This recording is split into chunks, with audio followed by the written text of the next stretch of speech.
નમસ્કાર, હું પ્રવીણ. આધાર વિનાનો અન્નદાતા. લોકસભા, વિધાનસભા તમામ ચૂંટણીઓમાં તમામ રાજકીય પક્ષ ચલો તેમનું કામ પણ છે કે પોતાનું પોલિટિક્સ ચમકાવવામાં વ્યસ્ત હોય, પરંતુ જ્યારે વિપક્ષમાં હોય અને બાદમાં સત્તામાં આવે તો ઘણું બધું ભૂલાઈ જાય. કોઈ એક પક્ષની વાત નથી, તમામ પક્ષની વાત છે, સરકારોની વાત છે, જે અત્યાર સુધી સરકારો આવી.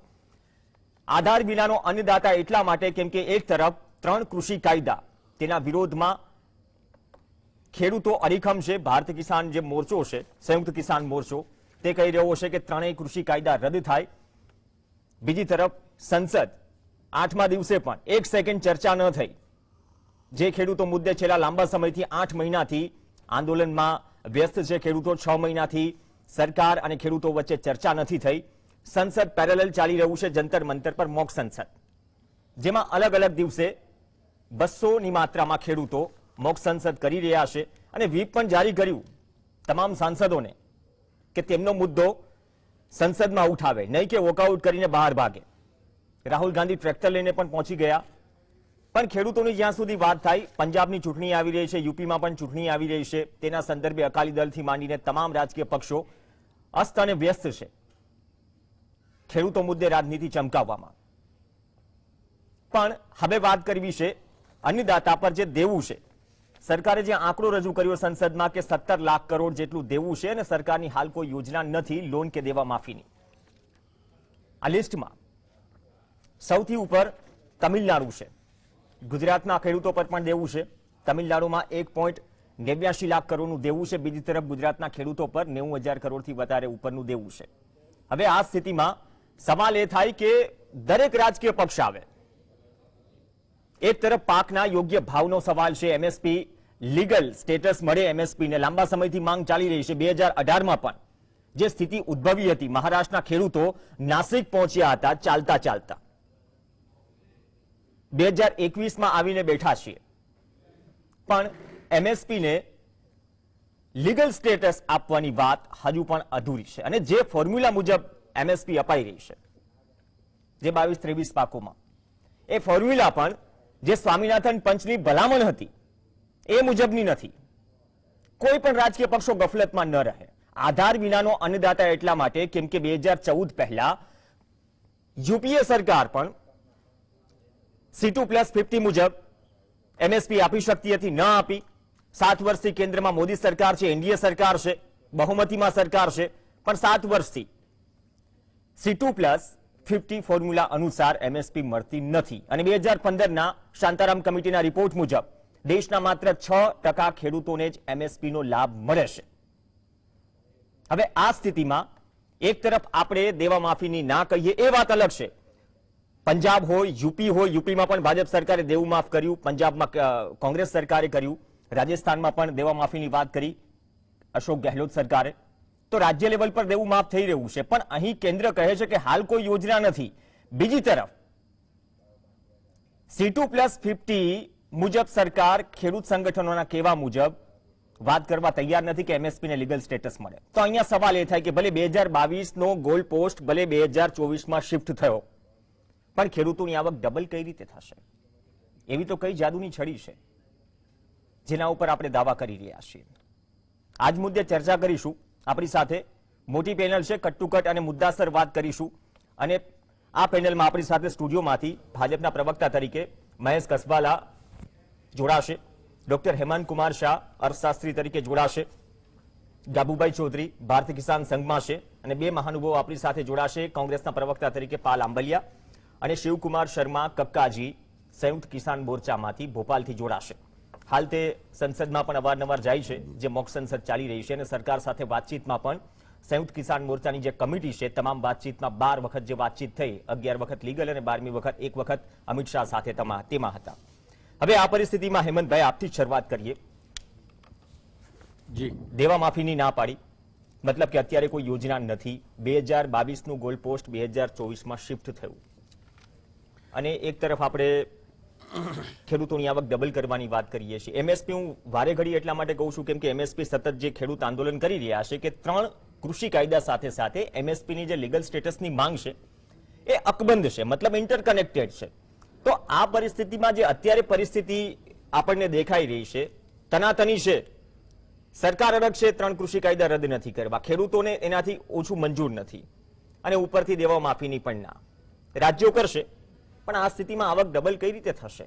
જે આંકડો છે 2011 થી 2021 સુધી 4 ગણું દેવું વધી ગયું.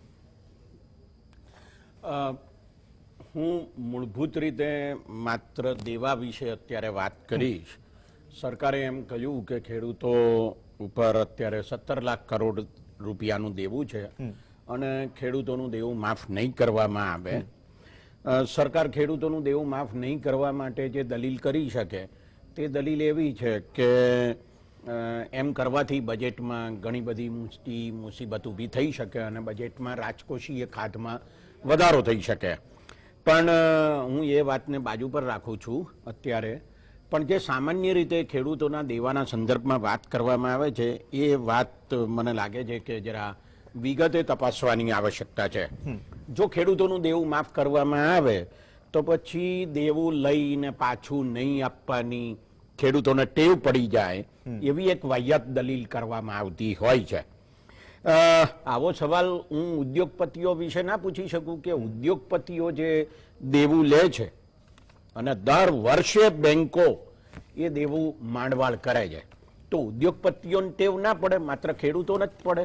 એટલે ખેડૂતોની કંઈક જુદા પ્રકારની માનવજાત છે. બેંકોએ 2013 થી 2021ના ગાળા દરમિયાન 10,84,000 કરોડ રૂપિયા માંડવાળ કરી દીધા છે. 2020-21માં ગયા વર્ષે બેંકોએ 1,85,000 કરોડ રૂપિયા માંડવાળ કરી દીધા છે. બરાબર, એક મુદ્દો આ છે. બીજો મુદ્દો એવો છે કે 1987 થી 2018 ના ગાળા દરમિયાન એટલે લગભગ 31 વર્ષના ગાળા દરમિયાન જુદી જુદી રાજ્ય સરકારોએ ખેડૂતોનું દેવું માફ કર્યું. એની રકમ થાય છે માત્ર 2,30,000 કરોડ રૂપિયા. આ રકમ 31 વર્ષની છે, કોઈ એક વર્ષની નહીં. બીજી તરફ મેં તમને હમણાં જ આંકડો આપ્યો કે માત્ર ગયા વર્ષે 1,85,000 કરોડ રૂપિયા ઉદ્યોગપતિઓના માંડવાળ કરી દીધા. માંડવાળ કર્યાનો અર્થ એવો છે કે એમની બેલેન્સ શીટમાંથી જે રકમ કાઢી નાખવામાં આવે છે, પછી એ પાછી આવે ખરીને ના આવે. બીજો અગત્યનો મુદ્દો એ છે કે કેન્દ્ર સરકારે દેવું ક્યારે માફ કરેલું? 2 વાર માફ કર્યું. એક 1990માં 10,000 કરોડ રૂપિયા, બીજું 2008માં કે જ્યારે 74,000 કરોડ રૂપિયાનું દેવું માફ કર્યું. 18 વર્ષે એક વાર દેવું માફ થાય તો ખેડૂતોને ટેવ પડી જાય અને દર વર્ષે લાખો રૂપિયાનું દેવું માફ કરી નાખવામાં આવે તો ઉદ્યોગપતિઓને ટેવ ના પડે. આવી કઈ જાતની બેહુદી દલીલ કરવામાં આવે છે મને સમજાતું નથી. બીજો એક મુદ્દો કહું કે નાણાપ્રધાને 2017માં એવું કહ્યું હતું કે અમે 5,83,000 ખેડૂતોનું દેવું માફ કર્યું છે, 4,624 કરોડ રૂપિયાનું. હવે આ રકમ અને જેનું દેવું માફ કર્યું એ રકમ એ સંખ્યા એનો જો ભાગાકાર કરો ને તો એક ખેડૂત દીઠ 79,000 રૂપિયા આવે.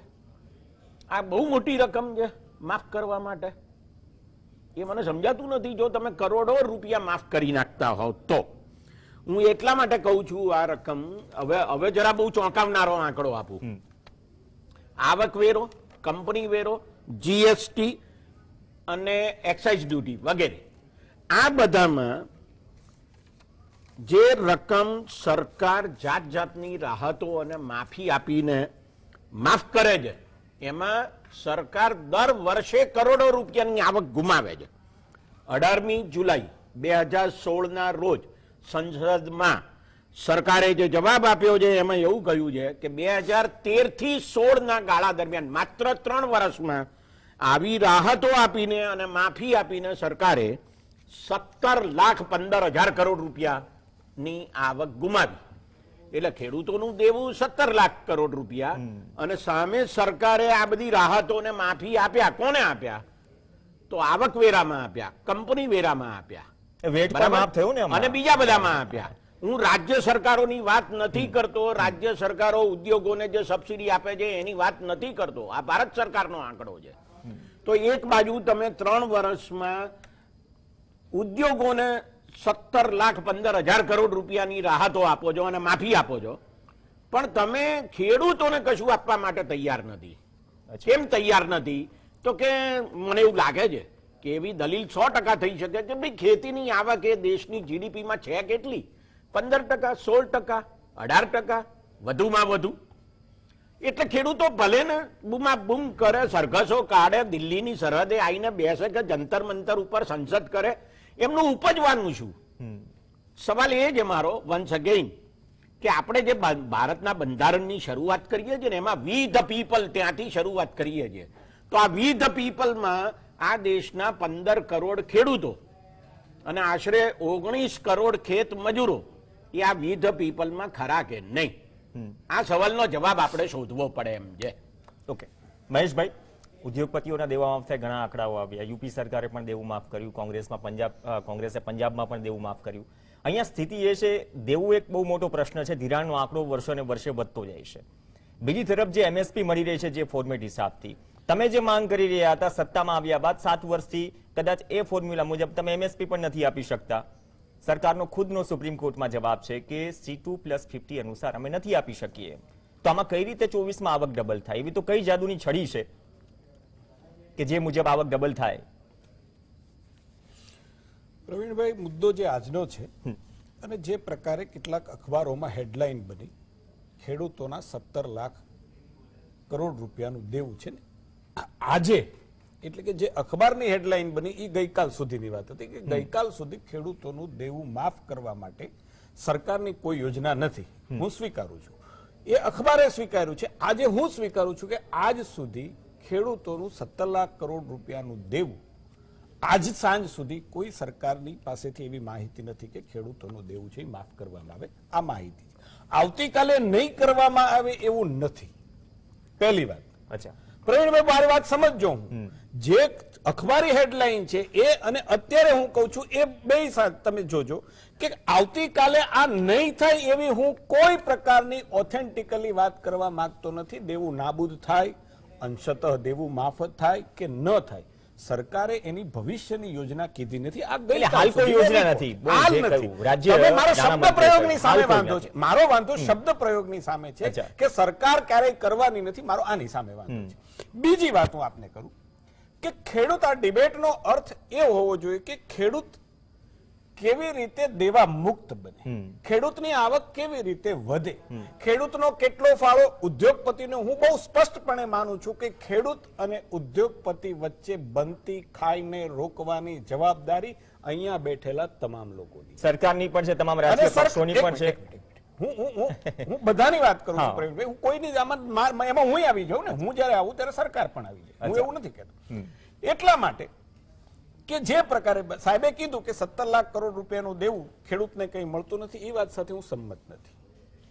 સરકાર વિવિધ યોજનાઓ મારફત જે પ્રકારે ખેડૂતને સહાય પહોંચાડે છે એ રકમ ઘણી મોટી. હું અર્થશાસ્ત્રનો વિદ્યાર્થી નથી, પરંતુ મને એટલી ખબર છે કે એક વખતે એમણે જ કહ્યું 2008ની અંદર કેન્દ્રની સરકારે 74,000 કરોડ રૂપિયાનું દેવું માફ કર્યું.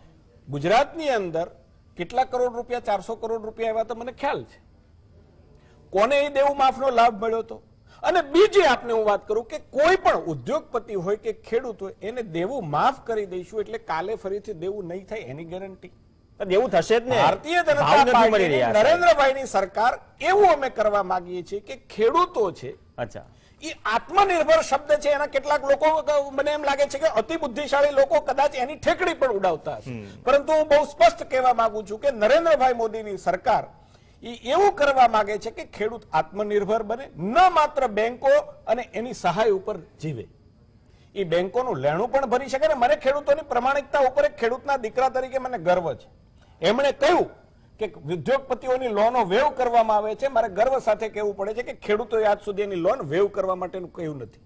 હા, ક્યાંક સરકારોએ સામે ચાલીને એના દેવા માફ કર્યા છે, પરંતુ એનો કાયમી ઉકેલ નથી. એટલા માટે ખેડૂતોની આવક કેવી રીતે ડબલ થાય, ખેડૂત કેવી રીતે પગ થાય. હું તમને નાનો એવો દાખલો આપું.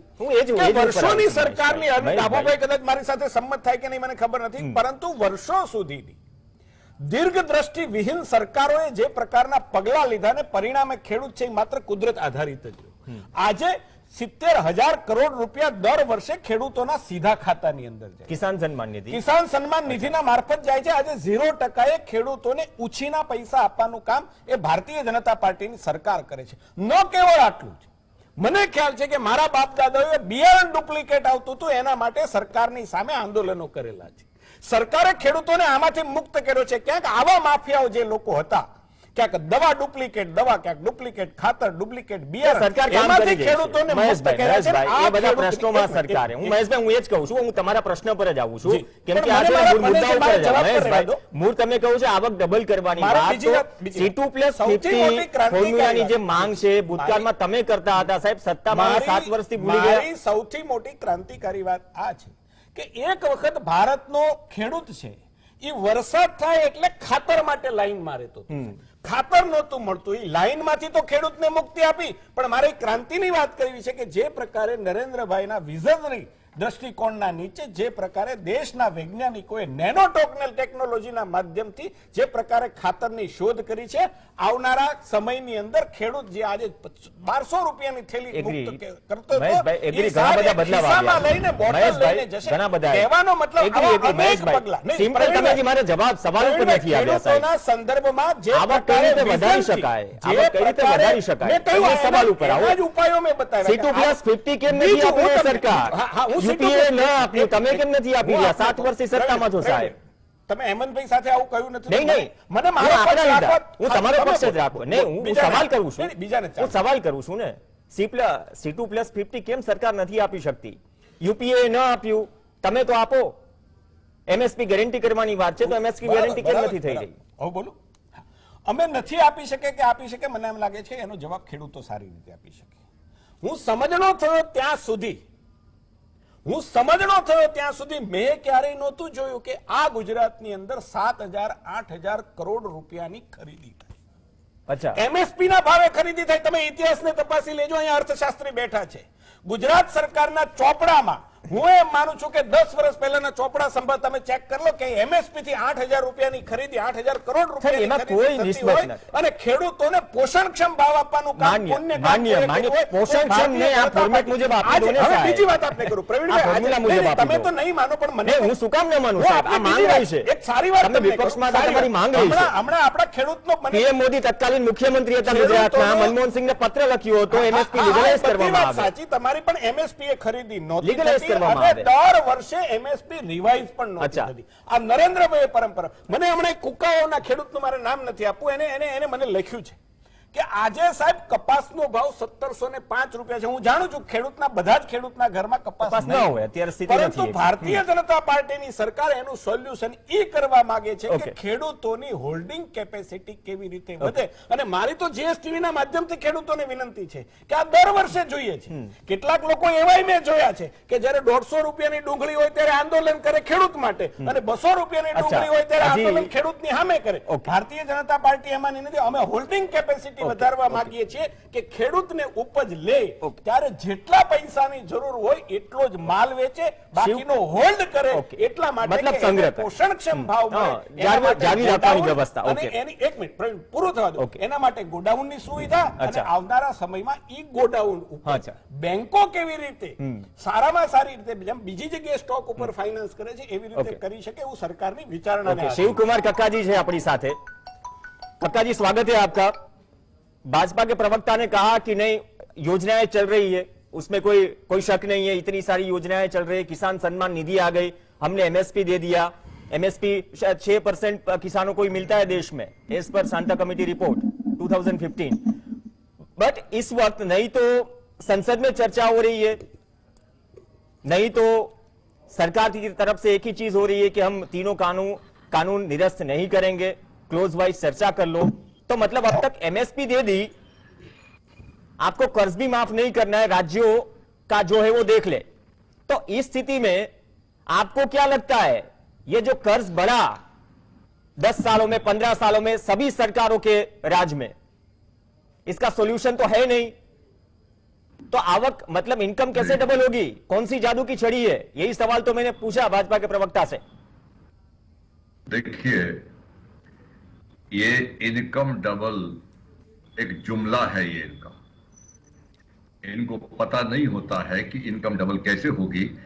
डबल अभी भी हमारी जो आमदनी है वो 3400 रुपया एक किसान की मासिक आय है, एवरेज भारत की 3450 रुपया। अब ये 3400 का आप डबल करेंगे तब तक महंगाई उससे चौगुनी हो जाएगी।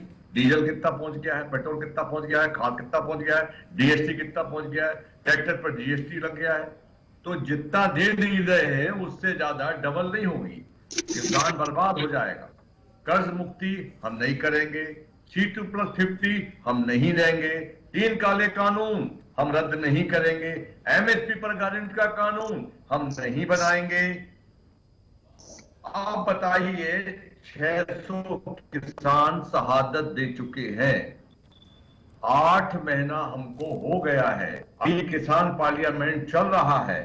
ये दुनिया का इतिहास में सबसे बड़ा, सबसे ज्यादा शहादत देने वाला आंदोलन है आज की तारीख में। और ये जो प्रवक्ता महोदय बोल रहे हैं, ये हमारे बारे में क्या बोलते हैं? अभी हाल में बोला है इनकी वो मिनिस्टर हैं कौन सी लेखी कि हम मवाली हैं, पहले बोला हम खालिस्तानी हैं, फिर बोला हम देशद्रोही हैं। मैंने किताब जारी की है, आपको दूंगा मैं। मोदी जी के कार्यकाल में 42 कानून किसान के बहुत जबरदस्त खिलाफ पास हुए हैं। ये 3 काले कानून की तो हम बात बाद में कर रहे हैं। आते ही साथ क्या किया है पूरा विस्तार से बता सकता हूं, पर आपके चैनल को तब समय नहीं है। और 40 कानून पिछली पार्लियामेंट में मजदूर के खिलाफ पास हुए, यानी मजदूर जो कानून था वो बचा नहीं है, वो छिन्न हो चुका है। तो मजदूर और किसान के खिलाफ में ये सरकार लगातार कानून पास कर रही है। अब देखिए गन्ना की बात की थी कि हम गन्ना आते ही साथ गन्ने का पेमेंट कराएंगे, तो आते ही साथ मोदी जी ने 2015 में ये कानून था कि अगर 15 दिन तक गन्ना मिले, पैसा नहीं देंगे तो हमको ब्याज मिलेगा, और अगर उसके बाद नहीं देती है तो सरकार उस मिल को टेक ओवर कर लेगी। वो कानून समाप्त कर दिया 2015 22 जनवरी के दिन के पास हुआ है। अब कोई गन्ना का ना हमको ब्याज मिलेगा। 20,000 करोड़ इस देश के गरीब किसान का गन्ना मिलों के ऊपर है।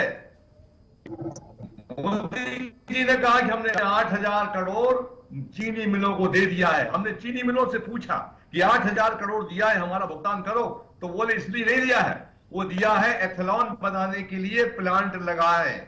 और मोदी जी ढोंढ रहा क्या पीट रहे, हमने 8,000 करोड़ का पेमेंट कर दिया है। आते ही साथ इन्होंने 18 बार कपास के निर्यात पर रोक लगाई, जिससे कपास के दाम 40% रह गए थे। कपास पैदा करने वाले की कमर टूट गई। तुअर ये बोला है मोजाबिक से, मोदी जी खुद गए थे मोजाबिक, और 2021 तक अग्रीमेंट करके आए थे कि 1 लाख मैट्रिक टन तुअर प्रति वर्ष आएगी। फिर हर साल 1,20,000, फिर 1,40,000, अब 2 लाख मैट्रिक टन तुअर बाहर से आ रही है। तो मेरा जो किसान है तुअर पैदा करने वाला, उसकी तुअर कौन लेगा? उसके बाद चाइना ऑस्ट्रेलिया से आएगा, चीनी जो है पाकिस्तान से आ रही है, आलू नीदरलैंड से आ रहा है। तो जब बाहर से सारी फसलें आप बुलवा लेंगे तो इस देश के किसान क्या करेंगे? तो बोर्ड भी बाहर से बुलवा लीजिए। यही तो बात है ना कक्का जी, मैं उस पे भी आता हूं। अभी दाल पे जो इंपोर्ट का छूट दे दिया उस पे भी आता हूं, लेकिन एक ब्रेक ले लेते, बाद में बात करेंगे। अगर रिपील की बात नहीं है, गतिरोध है सरकार और किसानों के बीच, तो शायद वो भी बात हो जाए ना कि चलो एमएसपी पे बात कर लेते हैं। पहले एक ब्रेक माटे रोकाईशुं, ब्रेक बाद कांग्रेस पासे जईशुं। અને બીજી વાત કે દેવું છે એક તરફ, બીજી તરફ આવક છે, આવકનો તો પ્રશ્ન છે। C2+50 યુપીએ સમયમાં પણ માંગી, ઘણી બધી જે ભલામણો છે સ્વામિનાથન પંચની 2014 पे लागू થઈ, જે બાકી છે એ કેટલી लागू થવાની બાકી છે એના પર પણ ચર્ચા કરીશું, કેમ કે મૂળ મુદ્દો જે છે એ પાકના ભાવનો છે। આપણે એમએસપી સરકાર આપે છે એમાં ના નહીં, પણ કેટલા ટકા લાભ મળે છે એ પણ આપણી સામે છે, પણ કેટલો લાભ મળે છે એ પણ એક બહુ મોટો પ્રશ્ન છે। બ્રેક બાદ ચર્ચા। આધાર વિનાનો અન્નદાતા, સરકારે સંસદમાં કહ્યું કે 17 લાખ કરોડનું જેવું છે, હાલ કોઈ યોજના નથી માફ કરવાની। બીજી તરફ એમએસપી પર વાત નથી થઈ રહી, જે ત્રણેય કૃષિ જે કાયદા છે તેની સાથે ઇન્ટરકનેક્ટેડ માંગ છે। ખેડૂતોની ચર્ચા આગળ વધારીએ। પાલ આંબલિયા કોંગ્રેસમાંથી છે। પાલભાઈ, એક તો સંસદ 8 દિવસ 1 સેકન્ડ ખેડૂતો પર ચર્ચા ન થઈ, રાહુલ ગાંધી ટ્રેક્ટર લઈને બહાર તો આવી જાય છે, અંદર વિપક્ષોને પણ વ્હીપ જાહેર કર્યું છે કિસાન મોરચાએ, તમામ સાંસદોને પણ કે અમારો અવાજ તમે સંસદમાં ઉઠાવો, મોક સંસદ તો ચાલી રહી છે, પણ દેવાનો મુદ્દો છે, સવાલ કરી દીધો, જવાબ મળી ગયો, પ્રશ્ન તો હજી અટકેલો છે ને, તમે ન આપ્યું, તમે તો ન જ આપ્યું, આ સરકાર પણ નથી આપી રહી, જે સ્વામિનાથન પંચની ભલામણ છે. મતલબ કે પંજાબનું ઇલેક્શન આવશે, યુપીનું ઇલેક્શન આવશે તો દરેક પક્ષો રાજનીતિ ચમકાવવામાં વ્યસ્ત થઈ જશે, પછી આ આંકડો જે દેવાનો છે એ 2-4 વર્ષ સુધી ક્યાંય ગુમ થઈ જશે. પાલામરિયા પ્રવીણ, અવાજ આવે છે મારો? જી. પ્રવીણ, પહેલા તો હું અત્યાર સુધી ડિબેટમાં એક શબ્દ બોલ્યો નથી. નહીં બીજું, મહેશભાઈ બંને પ્રવક્તાઓને પહેલાથી વિનંતી કરી દીધી કે વચ્ચે કોઈ નહીં બોલે. મહેશભાઈ 11 થી લઈ અને 21 મિનિટ સુધી સતત 10 મિનિટ વાત કરી છે. મને 7 મિનિટ બધા સ્ટોપવોચ લઈને બેસી જશો સાહેબ, બધા સ્ટોપવોચ લઈને બેસી જશો ભાજપ કોંગ્રેસના પ્રવક્તાઓ. ઓકે મહેશભાઈ, પ્લીઝ ઓકે, આગળ વધો. પહેલી વસ્તુ જે વાત થઈ, હેમંતભાઈએ જે વાત કરી એમાં હું થોડુંક દોહરાવવા માંગુ છું કે ઉદ્યોગપતિનું છેલ્લા 7 વર્ષની અંદર 12,90,000 કરોડનું માંડવાળ અને 17,15,000 કરોડની રાહત, એટલે લગભગ 30 લાખ કરોડની વાત છે. એની સામે મારો પ્રશ્ન એ છે કે ઉદ્યોગપતિઓ કેટલા, અને જ્યારે આખા એક સમુદાયની વાત આવે તો એની સામે ખેડૂતો કેટલા. 31 વર્ષની અંદર જે વાત થઈ છે, તો જ્યારે 5-15 ઉદ્યોગપતિઓ માટે આટલું મોટું દેવું માફ થઈ શકતું હોય તો વી ધ પીપલ ની જે વાત આવી હતી પ્રવીણ, તો વી ધ પીપલ માં ખેડૂત નથી આવતા. એક થોડાક વર્ગ માટે બહુ મોટું મોટું 7 જ વર્ષની અંદર જો માફ થઈ શકતું હોય તો ભારતના ખેડૂતો આટલી મોટી સંખ્યામાં હોય તો એના માટે કઈ વિચારવાનું જ નહીં. વિચારવાનું એટલા માટે થાય છે, દેવું શું કામ થાય છે પ્રવીણ, આના કારણમાં આપણે જવું બહુ જરૂરી છે. અને મારા મોટા ભાઈ મહેશભાઈ હમણાં જ કહ્યું કે હું સમજણો થયો ત્યાં સુધી 8,000 કરોડની MSP ના ભાવે ખરીદી. મહેશભાઈ પણ તમે સમજણા થયા ત્યાં સુધી આપણા બાપ દાદાથી ચાલુ કરી અને 2004, 5, 6 સુધી અને 2014 સુધી એક ગાડું મગફળી લઈને જાતા ને એક તોલું સોનું લઈને આવતા. એનો અર્થ એવો કે જે મોંઘવારીનો દર વધતો ને એની આરે ખેડૂતની આવક પણ વધતી. એમાં કોઈ ના ન પાડી શકે. તમે કોઈ પણ પૂછો, એક ગાડું મગફળી સામે એક તોલું સોનું આવતું હતું, પણ પરિસ્થિતિ શું કામ આવી થઈ છે? ખેડૂતોના ભાવ 2014 ની સરખામણીમાં મહેશભાઈએ કહ્યું કે કપાસના 1705 છેલ્લા 3 મહિનાથી થયા, જયારે કપાસ ખેડૂતના ઘરમાંથી નીકળી ગયો. એ પણ વાત કરી મહેશભાઈ કે નહીં? ના પણ હું પ્રવીણ કહું છું પણ એની સામે મહેશભાઈ ખાતરના ભાવ છેલ્લા 7 વર્ષમાં 3 ગણા વધ્યા. જંતુનાશક દવાઓના ભાવ 2 ગણાથી લઈને 5 ગણો વધ્યો. મજૂરી ડબલ થઈ ગઈ, ડીઝલ ડબલ થઈ ગયું, દવા ડબલ થઈ ગઈ, બિયારણ ડબલ થઈ ગયું. ઉત્પાદન ખર્ચ જે ખેડૂતનો છે મહેશભાઈ ડબલ થાય અને ભાવ જે છે એ 1400 થી ગગડી અને 1000 પહોંચી જાય. તો એ આ ક્યાંક ને ક્યાંક જે ખાઈ પડે છે પ્રવીણ, આ ખાઈના કારણે, અપૂરતા ભાવના કારણે ખેડૂતે પોતાનું ગુજરાન તો ચલાવવાનું છે, પરિવારનું ગુજરાન ચલાવવાનું છે, દીકરા દીકરીના લગ્ન કરવાના છે. એક સેકન્ડ રોકીશ. જો સરકાર જયારે સંસદ અને સુપ્રીમ કોર્ટમાં રજૂ કરે છે કે જવાબ આપે છે કે C2+50 ફોર્મ્યુલા અનુસાર અમે નથી આપી શકીએ, તમે તો ન આપ્યું, તમે તો આંદોલન કરો અથવા તો માંગ મૂકો અને સંસદ ચાલશે તો ચર્ચા થશે ને. લોકતંત્રમાં સૌથી મોટી વાત એ છે કે ચર્ચા થાય તો કોઈક નિવારણ આવે. આના પર તો કોઈ વાતચીત કરવા તૈયાર જ નથી. મૂકો કે MSP લીગલાઇઝ કરો, તમે ન કરી, આ સરકાર કરે. પ્રવીણ આવું છું, એ વાત ઉપર પણ આવું છું.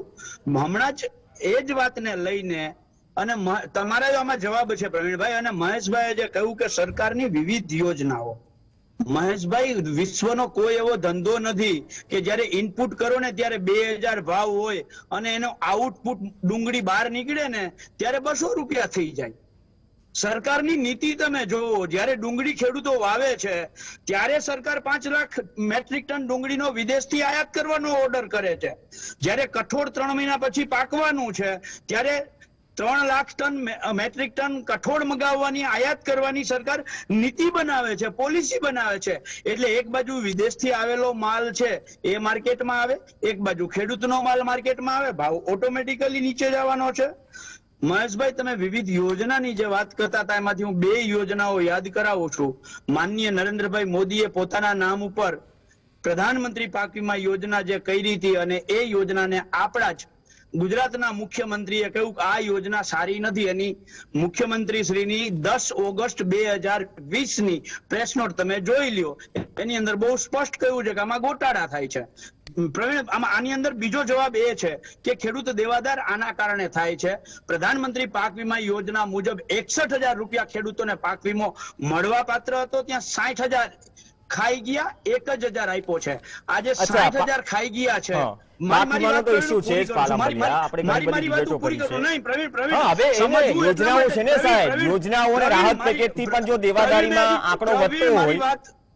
પ્રવીણ, મારી વાત હું પૂરી કરી લઉં પેલા. એટલા માટે જરૂરી છે કે જે 60,000 ખવાણા છે ને એના માટે ખેડૂત 60,000 નો દેવાદાર થયો છે. ગુજરાતમાંથી 35,000 કરોડનું આ પાક વીમા કંપનીએ કૌભાંડ કર્યું છે. એ ખેડૂતનું ખાઈ ગયા છે. એ 35,000 કરોડ જો ખેડૂતને મળ્યા હોત તો આજે એ દેવું અત્યારે ઓછું હોત. ત્યાંથી આગળ વધીને જે તમે વાત કરતા હતા, આમાં લડાઈ કરવી કેવું કોને? મુખ્યમંત્રી પોતે બોલે છે કે મુખ્યમંત્રી કિસાન સહાય યોજનામાં 1 લાખ રૂપિયા આપવામાં આવશે. મહેશભાઈ ને હું કહું છું, મહેશભાઈ તમે મુખ્યમંત્રી કિસાન સહાય યોજનાના નિયમો વાંચતા જાઓ. હું તમને ગામના વરસાદના આંકડા કહેતો જાઉં કે આ આંકડા આ તારીખે આ જગ્યાએ વરસાદ પડ્યો હતો, આ નિયમ છે, એ મુજબ ગુજરાતના ખેડૂતોને 1 લાખ રૂપિયા મળવા પાત્ર હતા. આ સરકારે ખોટું બોલી. સરકાર પોતે જયારે પ્રવીણ છેતરપિંડી કરે તો ખેડૂત દેવાદાર બને કે ના બને? અને બીજી બાજુ જયારે ખેડૂત માધ્યમ તરીકે અમે તો અવાજ ઉઠાવીએ છીએ, ધ્યાન દોરીએ છીએ સરકારનું. વિપક્ષ સાચું પડે વિપક્ષનું પણ ધ્યાન દોરીએ છીએ. ગાબુભાઈ ચૌધરી, સૌથી મોટો પ્રશ્ન છે ને પાક વીમાનો રહ્યો છે. સામે એક યોજના કેન્દ્રમાંથી આવી, 2 ખરીફ સિઝનથી આપણે યોજના નથી માળીએ ચડાવી છે. કિસાન સંઘ આટલું શાંત સમજાઈ નથી રહ્યું. કિસાન સંઘ કરે છે, વિરોધ કરે છે, પણ આટલું શાંત. કર્જમાફીની ના પાડે છે સરકાર. જે એમએસપી જે ફોર્મેટ મુજબ મળવી જોઈએ એના માટે તમે નથી બોલી રહ્યા છો, પણ એક સમયે જે રુતબો હતો કિસાન સંઘનો આજે કેમ ગાયબ છે?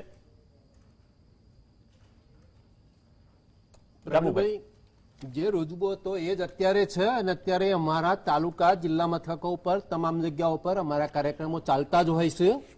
પણ અત્યારે જે સવાલ છે આપણો એ પાક વીમાનો, તમારી વાત સાચી છે કે નથી મળ્યા ખેડૂતને અને એમાં ભ્રષ્ટાચાર પણ થયો છે. અધિકારીઓને ઘણું એમાં કર્યું છે. પણ ખૂબ ખૂબ આભાર તમારી ચેનલનો કે તમે ખેડૂતો માટે આટલા સક્રિય રહીને અમારા પ્રશ્નો ઉઠાવો છો. એટલે તમારો ખૂબ ખૂબ તમે પણ ઉઠાવતા જાઓ. અમારા પ્રશ્નો જબરજસ્ત ચાલુ જ હોય છે. અચ્છા, તો એમએસપી ઉપર સવાલ કરી દો. જે ચાલી રહ્યું છે અમારી માગણી પહેલા દિવસથી એમએસપી ઉપર છે. જો વાપરી લો તમે. મેં કાયમ માટે એમએસપી ઉપર જ, અમારે કશું જોતું નથી, સબસિડી નથી જોતી, તમારી કોઈ સહાય જોતી નથી, અમને એમએસપી આપો. જો અમારી એમએસપી મળશે તો ખેડૂત દેવાદાર કેમ બન્યું? કયા ફોર્મ્યુલા મુજબ માંગો છો? નહીં જો C2 પ્લસ મુજબ મળવો જોઈએ. નહીં, બરાબર છે. અને એ ફોર્મ્યુલા સરકાર તો ના પાડે છે, આપી શકીએ. જો હું સરકારનું ખેંચવાનું કેવું કરવા માટે ના પાડે છે, હું એ જવાબ હા બસ નહીં જો તમામ સરકારો ખેડૂતનું અહિત કરતી આવી છે આજ સુધીની. આજે 1970 ની અંદર હું સાદી ભાષામાં સમજાવું ને તો 4 મણ ઘઉં વેચીને 1 બેરલ ડીઝલ લાવતા હતા, ક્રૂડ લાવતા હતા ત્યાર સુધીમાં. 8 મણ ઘઉં વેચીને 1 તોલો સોનું આવતું હતું. આજે શું થયું? 55 મણ ઘઉં વેચા ને તાણે 1 બેરલ ડીઝલ આવે છે. 150 મણ ઘઉં વેચા ને તાણે આજે એના 1 તોલો સોનું આવે છે. આટલો ડિફરન્સ જયારે જો પડતો હોય ખેડૂતનો અને આ ઉદ્યોગપતિઓ, કર્મચારીઓ, આ બધાને તમારે કોઈને કોઈની બધાની ડિપોઝિટો જમા છે. ખેડૂતની કોઈ ડિપોઝિટ જમા નહીં હોય તો ખેડૂત દેવાદાર ના બને તો શું થાય? આજની તારીખે એમએસપી નહીં મળવાના કારણે ના સાહેબ, કિસાન સન્માન નિધિના હપ્તા મળે છે ને સાહેબ, યોજના તો છે આટલી સારી. નિધિ એ બધી વાત છોડો, આટલી યોજનાઓ છે તો મતલબ યોજનાઓ એમનેમ ચાલી રહી છે. જે મારી વાત ના છોડશો. એટલે આજે જે થઈ રહ્યું છે એના પાછળ જો ખેડૂત દેવાદાર થઈ રહ્યો હોય તો એના પાછળ તમામ સરકારો જવાબદાર છે. અને એના માટે જે એમએસપી ની બાબત છે, આજે મેં તમને જે ગણાયા, આજે 8 મણ ઘઉં ને 4 મણ ઘઉં જે ગણાવું છું એની કમ્પેરિઝન કરો તો આજે 1500 રૂપિયા ઘઉંનો ભાવ હોવો જોઈએ. તો ખેડૂતને કોઈની જરૂર નથી, દેવા માફીની જરૂર નહીં પડે અને એને કોઈની કોઈ સહાય લેવાની પણ જરૂર નથી પડતી. જેના કારણે ખેડૂત અત્યારે તૂટી રહ્યો છે, ખેડૂતનો જબરજસ્ત તકલીફમાં છે. ખેડૂત તો અત્યારે માત્ર વ્યાજ જ ભરી શકે છે, એનામાં કોઈ નફો થતો નથી. છેલ્લે તો આજની તારીખે જો તમે જુઓ તો એના બેંકમાં પૈસા ભરવા માટે કોકની પાસેથી ભરઢોર કરવા માટે પૈસા લેવા પડે છે. એ પૈસા 1,03,000 રૂપિયા લેશે એક દિવસના, અને તો કને ભરઢોર કરવી પડશે. આ ખેડૂતની સ્થિતિ છે, અને ખેડૂતના તમામ માણસો આખા ગણનું તો તમે રાષ્ટ્રીય સ્તર પર આંદોલન છેડી દો ને સાહેબ, આંદોલન છેડી દો રાષ્ટ્રીય સ્તર પર, કરતો હોય માંગ તેજ બનાવો, માંગ તેજ બનાવો. કદાચ એમએસપી માં જે ફોર્મ્યુલા છે, જો જ્યાં સુધી પાકનો યોગ્ય ભાવ નહીં મળે ત્યાં સુધી તો ખર્ચામાં જ જઈ રહ્યું છે. હા, એ જ કહું છું ને, તો મૂળ મુદ્દાની નસ પકડો ને સાહેબ. ખેડૂતનું વ્યાજ પણ પૂરું નથી થતું. આજે ખેડૂતનું વ્યાજ પણ પૂરું થતું નથી એમાંથી, એટલે એને દર સાલ લોન વધારવી પડે છે.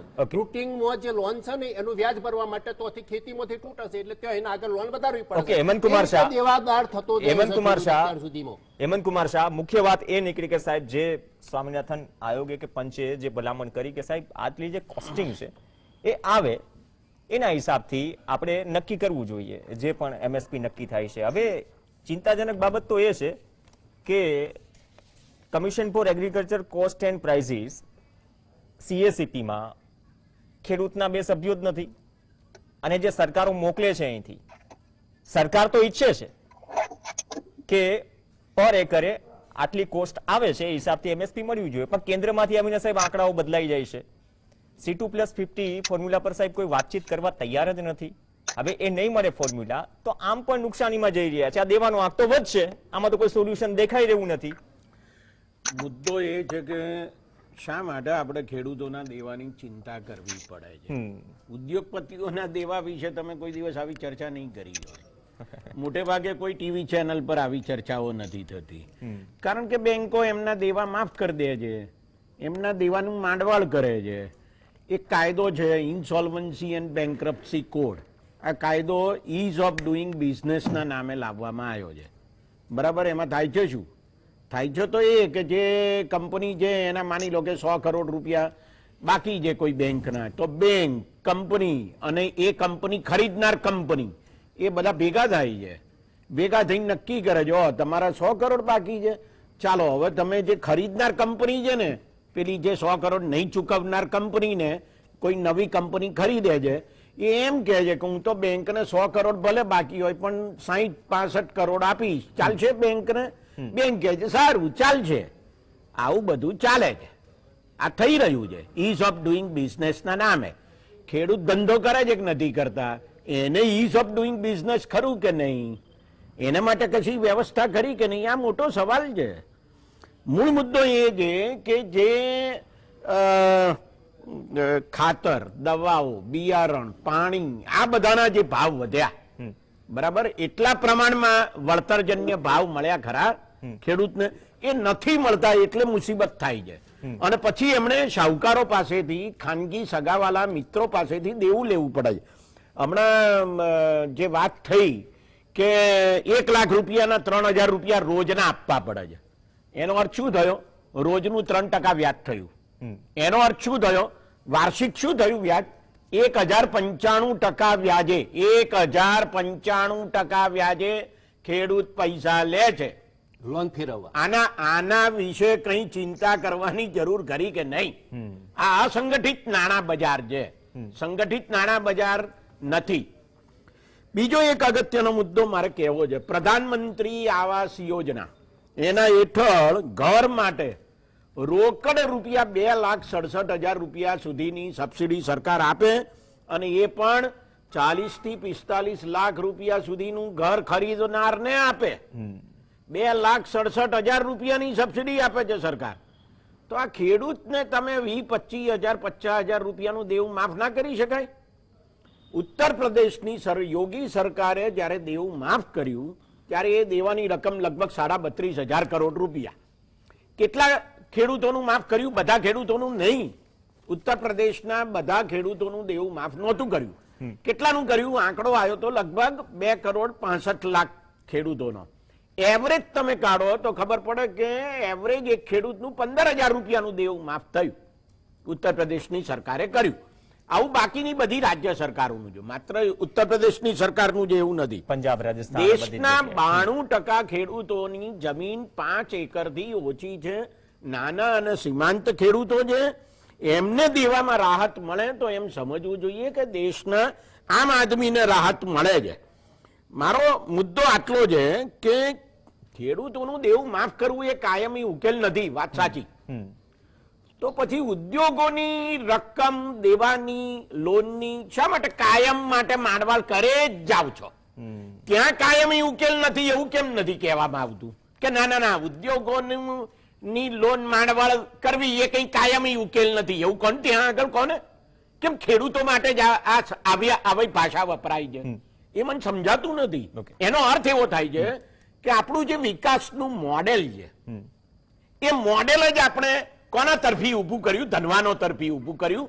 અને આ સામાન્ય 92% જે ખેડૂતો છે, જે નાના અને સીમાંત ખેડૂતો છે, એમના વિશે આપણે ચિંતા કરવી જ નથી. એ તો બિચારો બાપડો છે ને રહેવાનો છે. અને પછી આપણે એને ગમે તે રીતે ભોળવીને પછી એ ધર્મના નામે હોય કે છેક છેલ્લી ઘડીએ ટુકડા ફેંકવાના હોય, દારૂ પીવડાવવાનો હોય, સાડીને ધોતી આપવાની હોય, આપણને મત આપવાનો જ છે. આ બધી પાર્ટીઓને આ લાગુ પડે છે. એટલે સવાલ એ ઉભો થાય છે કે આપણું વિકાસનું મોડેલ શું છે? આપણે સામાન્ય માણસ માટે કશું ખરેખર ગંભીર રીતે કરવા માંગીએ છીએ ખરા? જો હા, તો પહેલી તો વાત એ કે તમે આ 17 લાખ કરોડ રૂપિયાના દેવામાંથી કમસે કમ એવું તો નક્કી કરો કે 1 લાખ સુધીની જેમણે લોન લીધી હશે અને તે પણ બિયારણ, ખાતર, દવાઓ, પાણી વગેરે માટે લીધી હશે, ટ્રેક્ટર માટે નહીં, એમ કહું છું. બરાબર? તો એ માફ કરો તમે. એ ભલે 5-10 લાખ કરોડ રૂપિયા થતા હોય. સરકાર પાસે પૈસા નથી એવા બાના કાઢવાના નહીં. સરકાર પાસે બહુ पैसा है. ओके, शिव कुमार कक्का जी, काफी लंबा वक्त हो गया, लेकिन एक चीज है कि भी तनातनी बढ़ी हुई है, तो क्यों ना एमएसपी को आगे किया जाए? मूल मुद्दा तो वही है ना, लीगल स्टेटस वाला. तो 3 कानूनों पे तो अभी तो स्थगित है, मतलब गतिरोध है, तो क्यों ना एमएसपी पे चर्चा की जाए? ये भी एक रास्ता निकल सकता है ना. देखिए, आपने बहुत वाजिब बात बोली है. 11 राउंड हमारी जब चर्चा हुई और 12वां राउंड अमित शाह जी के साथ हुई, 11 राउंड में मैंने स्वयं 4 बार ये कहा मंत्री जी से कि 3 कानून पर हमारी बात नहीं बन पा रही है, एमएसपी पर हम चर्चा कर लेते थे. तो उन्होंने हमसे कहा कि हमको 4 दिन का समय दीजिए, क्योंकि इसमें कॉमर्स और इंडस्ट्री और डिपार्टमेंट, फूड सिटी सप्लाई, सबका रोल होता है. उनके हम राय सलाह तैयारी करके आपको देंगे. 4 दिन जब निकल गए, फिर हम बैठक में बैठे, उन्होंने फिर वही कहा 3 कानून में आप संशोधन करा दीजिए. बन गए नहीं. आपने कहा था एमएसपी पर चर्चा करेंगे, तो उस पर करिए. बोले हमको कुछ और वक्त दीजिए. इस प्रकार से 4 बार मंत्री जी टालते रहे, एमएसपी पर चर्चा नहीं की. जब अमित शाह जी से हमने कहा कि ठीक है भाई साहब, 3 कानून पर गतिरोध बना हुआ है, अगर एमएसपी पर बात बनती है तो माहौल अच्छा बनेगा, एमएसपी पर चर्चा कर ले. तो उन्होंने कहा कि 16 लाख करोड़ का हम पर अतिरिक्त बोझ आएगा, ये हमारे लिए संभव नहीं है. तो हमने कहा कि नहीं, आप पर बोझ इतना नहीं आएगा, क्योंकि जो हमसे उपज खरीदेंगे आप उसको बेचेंगे. जब बेचेंगे तो मुश्किल से 1.5 से 2 लाख करोड़ का आपके ऊपर खर्चा आएगा, इससे ज्यादा नहीं आएगा. परंतु खुद प्रधानमंत्री जी जब इस कमेटी के चेयरमैन थे, तो उन्होंने ये पत्र लिखा है जिसकी कापी हमारे पास में है कि एमएसपी को गारंटी का कानून बनाना चाहिए. तो ये रिकमेंडेशन था जब वो पीएम थे तब. अब वो पीएम है, अब उनके लिए तमाम पर कंपनियों का कर्जा माफ करने के लिए सरकार के पास पैसा है, उद्योगपतियों के पास के लिए पैसा है, हमारे किसान समाज के लिए न कर्जा माफी को पैसा है और न एमएसपी पर गारंटी का कानून बनाने के लिए. और एमएसपी का लाभ पूरे देश के गरीब किसान को मिले, आम किसान को मिले, ऐसी हमारी प्रार्थना हमने उनसे की थी. अब ये देखिए, C2+50 हमारी मेन मांग थी. मोदी जी ने जो भाषण दिया है, जिसके आइडियो टेप हमारे पास में है, वीडियो टेप भी है, कि पहली कदम से पहले दिन पहली बार में ही मैं पूरे देश के किसानों का कर्जा माफ करूंगा. वो भी कर्जा माफ नहीं किया.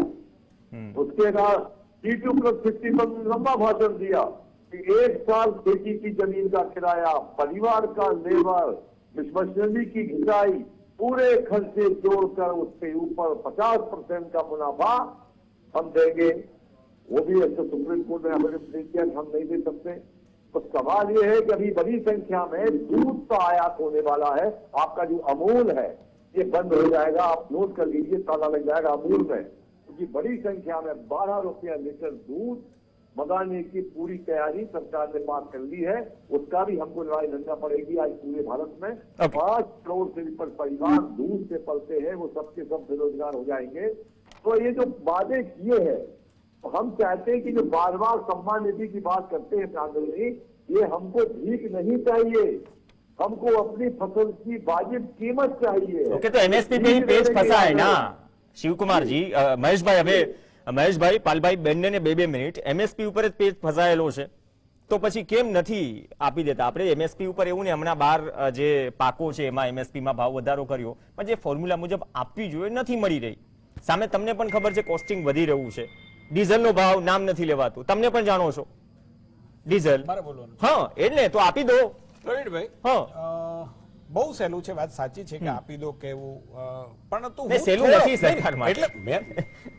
એટલે તો મેં કીધું બહુ સહેલું છે. હું સરકારને રજૂઆત કરીશ કે પ્રવીણભાઈ કીધું છે. ના ના, હું શું કામ કહું? હું તો કહું છું 2014 પહેલા જે વાત કરી એમાં મારો સમય સમય છે ને. પહેલી વાત કે એમએસપી નો મેં બહુ જ સારી રીતે ગુજરાતના ખેડૂતો સમજી શકે એવી રીતે એનું અર્થઘટન કરીને મેં કહ્યું. તમે એનો સારી વાત કરી કે એક રિપોર્ટ પ્રમાણે 6% ખેડૂતોને એમએસપી નો લાભ મળ્યો. હું એમ માનું છું કે એમએસપી જ એના માટે હોય, દાખલા તરીકે કે જે પુરવઠો, દાખલા તરીકે 1 લાખ ગાંસડી કપાસની પાકવાનો અંદાજ હોય, અથવા તો એવરેજ ઉત્પાદન, ગાભુભાઈ હું સમજુ છું કે 1 લાખ ગાંસડીનું એવરેજ ઉત્પાદન હોય અને 1 લાખ ને 10,000 ગાંસડી થઈ એટલે ઉત્પાદન વધ્યું. ઉત્પાદન વધ્યું એટલા માટે માંગ કરતા પુરવઠો વધ્યો એવરેજ કરતા, એટલે રેટ ડાઉન થાય. આ માર્કેટનો સિલસિલો છે. એમએસપી એટલા માટે છે કે વધેલો માલ છે એનો સરકાર છે એ જો પોતાના ભાવે એમએસપી ના ભાવે લઈ લે. મારી વાત સાંભળજો, મને પૂરો મોકો આપજો. 2 મિનિટ છે આપની પાસે. તો જે પુરવઠો વધારાનો છે એ સરકાર એમએસપી ના ભાવથી લઈ લે તો ભાવ જળવાઈ રહે. છેલ્લા 3-4 વર્ષથી આપણે આ જોઈએ છીએ કે ભાવ એટલા માટે જળવાઈ રહી છે કે વધારાનો પુરવઠો સરકાર છે એ લઈ લે છે, ખરીદે છે ને દે છે. મારે કહેતા મને આનંદ થશે, મારી પાસે એક આંકડો અત્યારે આવ્યો કે 2017 ની અંદર ઘઉંની ખરીદીમાં 20.47 લાખ ખેડૂતોને ફાયદો મળ્યો. તો ઘઉંની ખરીદીમાં આખા દેશની વાત કરું છું. પંજાબમાં મેક્સિમમ 2020 ની અંદર એ ડબલ થઈ અને 49 લાખ ને મળ્યો છે. એવી જ રીતે ધાનની એમએસપી માં 2015-16 માં 73 લાખ ખેડૂતને મળ્યો હતો. 2020-21 ની અંદર આ ફાયદો 1,28 લાખ લોકોને મળ્યો છે. એનો મતલબ કે એમએસપી નો લાભ ડે ટુ ડે જેમ ઉત્પાદન વધતું જાય છે એમ ખેડૂતોને મળે છે ને બજાર એનો સાક્ષી મહેશ કસવાલા, ભારતીય જનતા પાર્ટી નહીં, બજાર એની સાક્ષી છે કે જ્યારથી ઓપન બજાર કર્યું, જ્યારથી ઓપન બજાર કર્યું ને એમએસપી થી ખરીદી થઈ ત્યારથી બજાર ટકેલું છે. બીજી વાત મારે એક બહુ તમને પણ ગમશે એવી વાત હતી કે જેમની લોન માંડવાળ કરી છે, સાહેબ આપની જેટલો હું બુદ્ધિશાળી નથી સાહેબ, આપને કહું છું, પણ મને એટલી ખબર છે કે જેની લોન માંડવાળ કરી છે એ લોકોએ દસકાઓ નહીં, ઘણા દસકાઓથી લોન કે વ્યાજ ભરેલું નથી. અને એના માટે અમારે કાઠિયાવાડની અંદર ગાભુભાઈ શબ્દ છે દેવાળિયા. નોન પરફોર્મિંગ જે લોકો છે એના માટેનો શબ્દ છે દેવાળિયા. હું સ્વીકારું છું કે ક્યાંક એ કાયદો પણ છે કે આવી નોન પરફોર્મિંગ રકમ હોય તો એને કેટલાક વર્ષે એને બેલેન્સ શીટમાંથી કાઢી નાખવામાં આવે છે. હું એ વાતનો વિરોધી છું કે કોઈ પણ વ્યક્તિ મારા ખેડૂતને દેવાળિયા માનતા હોય તો એ વાતનો મારો વિરોધ છે સાહેબ. બની તો રહ્યા છે નહીં, બિલકુલ નથી બની રહ્યા. ખેડૂતને તમે આજે જોજો, મારી દાવા સાથે વિનંતી છે કે ખેડૂતની નોન પરફોર્મિંગ લોન છે જ નહીં સાહેબ. મારો ખેડૂત આજે પેટે પાટા બાંધીને પણ સરકારને પૈસા ચૂકવે છે એ પ્રકારનો ખેડૂત. જો દેવાળિયાની જેમ એનું દેવું માફ કરવાનું હોય તો હું વ્યક્તિગત રીતે એનાથી એમએસપી ની બહુ સારી વાત કરી. સન્માન આપવું, સન્માન આપીએ, સન્માન નિધિ યોજના છે, એનો માર્ગ કાઢવો પડે. મહેશભાઈ, મુખ્ય વાત એ છે ને, ત્રીજી વાત મારી કરવી છે, ત્રીજી વાત મારી કરવી છે. આપણે એમએસપી પર રહો ને, હું એમએસપી પર જ હતો. હા, હું એક આંકડો આપી દઉં, એક આંકડો આપી દઉં, એક આંકડો આપી દઉં સાહેબ. હા, હું એક આંકડો આપી દઉં. મારો ખેડૂત ઓકે, આ સીઝન છે કે ન એની નીતિમત્તા છે એ ઓછી થઈ છે. ખેડૂત છે નીતિવાન છે એટલા માટે ટાઢ વેઠી તડકો વેઠીને ભાવ મળે કે ન મળે લોકોનું પેટ ભરે છે ને એટલા માટે કોઈ પણ રાજકીય પાર્ટી છે એ ખેડૂતનું ધ્યાન રાખે છે. ભારતીય જનતા પાર્ટીના પ્રધાનમંત્રી નરેન્દ્રભાઈ એટલે વિઝન યુક્ત અચ્છા. વાત કરી અને જે પ્રકારના નવા પ્રકારની યોજનાઓ લાવે છે એમણે કહ્યું મને પાલભાઈ મારા પર ઓકે, પાલ આંબલિયા. એક મિનિટ, પાલભાઈ આક્ષેપ મૂક્યો ને પાલ આંબલિયા. એક મિનિટ, પછી પાલભાઈ સમયમાં વાત આક્ષેપ તો બંને મૂક્યો. કઈ પ્રવક્તા. વાંધો નહીં, પાલભાઈ ઘણું બોલ્યા છે, મેં તો એનું નામે નથી લીધું, એને મારા નામની માળા જપી, એનો આભાર નહીં, તમારો time માનું છું. passing, બંને બીજો પ્રવક્તાઓ, તમારે મારે please, પાલભાઈ, મુદ્દા પર આવો, તમને મારે વિનંતી બે હાથ પ્રવીણ, મારો સમય હોય તો માત્ર આવું છું, આવું છું. પ્રવીણ, ઓકે, આવું છું, પાલ આંબલિયા. ચલો. સંસદમાં કરો. ઓકે, હું એ સવાલ કર્યો ને મહેશભાઈ, એના માટે એન્કર સવાલ પૂછવા માટે છે. મહેશભાઈ, પહેલો જ સવાલ એ કર્યો, રાહુલ ગાંધી બહાર ટ્રેક્ટર લઈને પહોંચે છે, સંસદ ચાલવા નથી દેતા. પાલ આંબલિયા, ચલો આ બંનેને સવાલ છે. પાલ આંબલિયા, બંનેને સવાલ છે. મહેશભાઈને પણ સવાલ છે. આ સવાલમાંથી થોડા છટકી ગયા, જવાબ પણ ના આપ્યા. ગુજરાતમાં જે આપણે બાર જે પાક માટે જે એમએસપી જે હાઈક થયું, જે ભાવ વધારો આપ્યો, ગુજરાતમાં સાહેબ મકાઈ માટે પર ક્વિન્ટલના 2061 રૂપિયા ભલામણ સમિતિએ મોકલ્યા હતા રાજ્ય સરકારે. 1817 રૂપિયા આવે છે કેન્દ્રમાંથી. એક તરફ ડબલ એન્જિન સરકારની વાત કરો છો, તમે કહો છો અમે ખેડૂતોના ભલી છીએ, અમે અવાજ ઉઠાવીએ છીએ. આ બંને વિશે તો પીસાઈ રહ્યા છે. આમાં દેવાદાર ના કહીએ તો શું કહીએ ખેડૂતોને? પ્રવીણ, મહેશભાઈએ જે કહ્યું કે ખેડૂત દેવાળીઓ નથી, હું એની હારે સહમત છું, પણ એની હારે એ વાત છે કે જેમ હેમંતભાઈએ કહ્યું કે 30 લાખ કરોડ રૂપિયા ઉદ્યોગપતિઓ એટલે કે દેવાળિયાના માફ કર્યા. એટલે મહેશભાઈ, તમે એ કહેવા માંગો છો કે જે ચોર છે, મહેશભાઈ જે ચોર છે એને તમે માફ કરો છો, અને જે મહેનતકશ છે, પરસેવો રેડે છે, એનો તમે માફ કરવા નથી માંગતા. બીજી વસ્તુ પ્રવીણ, બહુ સમજવા જેવી વાત છે. 2008માં 43 ખેત પેદાશોની અંદર 5% વેટ નાખવામાં આવ્યો અને 2015 ની અંદર 5% જીએસટી ખેત પેદાશોમાં નાખવામાં આવ્યો. ગુજરાતના ખેડૂતો દર વર્ષે 6000 કરોડ રૂપિયા સરકારને ટેક્સ ના દે છે. તમે ખાલી 7 વર્ષનો હિસાબ કરો ને તો 42000 કરોડ રૂપિયા ટેક્સ રૂપે ગુજરાતના ખેડૂતોએ સરકારને આપ્યા છે. સરકાર ખેડૂતો પરસેવો પાડે છે, ખેડૂતો દેવાળીઓ નથી, એ દરેક દેવા ચૂકવી દે છે. એનો અર્થ એવો કે મહેનતકશ માણસ છે, જે ઈમાનદારીથી કામ કરે છે, એને તમે કોઈ દેવું માફ નહીં કરો. પણ જે ઉદ્યોગપતિ છે, જે ચીટર છે, જે લોકો દેવાળિયાઓ છે, મહેશભાઈની ભાષામાં કહું, જે લોકો દેવાળિયાઓ છે એને સરકાર ફેવર કરે છે. આ સરકારની નીતિ રીતિ, આ સરકારની વિચારધારા અને આ સરકારના સંસ્કાર. સમયનો અભાવ છે. મારે એટલો જ સવાલ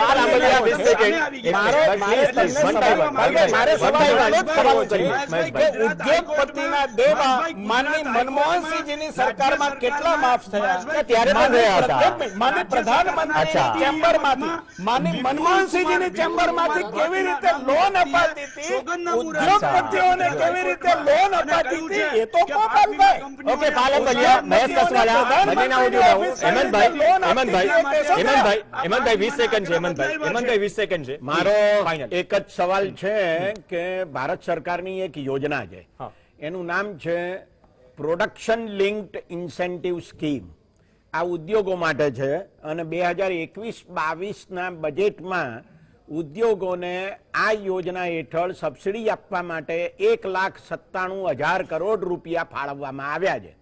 મારી ખાસ વિનંતી છે ભારત સરકારને કે આવા જ 1,97,000 કરોડ રૂપિયા સબસિડી આપવા માટે કમસે કમ આટલી રકમ ખેડૂતોને આપવા માટે ફાળવવામાં આવે અને એ બજેટમાં અત્યારે સંસદ ચાલુ છે ત્યારે પૂરક માંગણીઓ તરીકે રજૂ કરવામાં આવે. ઓકે, સારી વાત છે.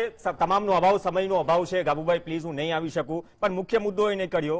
તમામનો આભાર કક્કાજી, પાલભાઈ, ગાબુભાઈ, હેમંતભાઈ અને મહેશભાઈ. પણ મુદ્દો એ નીકળ્યો કે એમએસપી ની જે વાત છે C2+50 તેનાથી ભાગે છે યુપીએ સરકાર 2014 પહેલા ભાગતી, એનડીએ સરકાર 2014 પછી ભાગે છે. ખેડૂતોનું દેવું વધી રહ્યું છે. આપણે પોષણક્ષમ ભાવની વાત કરીએ છીએ, કિસાન સન્માન નિધિ યોજના છે, પણ યોજનાની અમલવારી જેમ કે પ્રધાનમંત્રી ફસલ બીમા યોજના 2 સિઝનથી મારીએ છે. આ સ્થિતિમાં પોષણક્ષમની ભાવની વાત કરતા હોઈએ તો A2+FL ની જગ્યાએ C2+50 જે ફોર્મ્યુલા છે એ હિસાબથી એમએસપી કેમ નહીં? કેમ કે મોંઘવારી વધી રહી છે, સામે પ્રોડક્શન કોસ્ટ વધી રહી છે, પણ આ ફોર્મ્યુલાથી હજુ પણ રાજકીય પક્ષો ભાગી રહ્યા છે. રાજનીતિ ચમકાવી રહ્યા છે પંજાબમાં, યુપીમાં, બધી જ જગ્યાએ, પણ આનાથી ભાગી રહ્યા છે. તો આના વિશે પણ સવાલ હવે કિસાન સંઘ પણ કરે અને જે ખેડૂતો છે, આમ જનતા છે, એ પણ રાજકીય પક્ષોને કરે. દર વખતે વોકઆઉટ કરીને સંસદની બહાર જવું એ સમાધાન નથી. ચર્ચા જરૂરી છે. નમસ્કાર.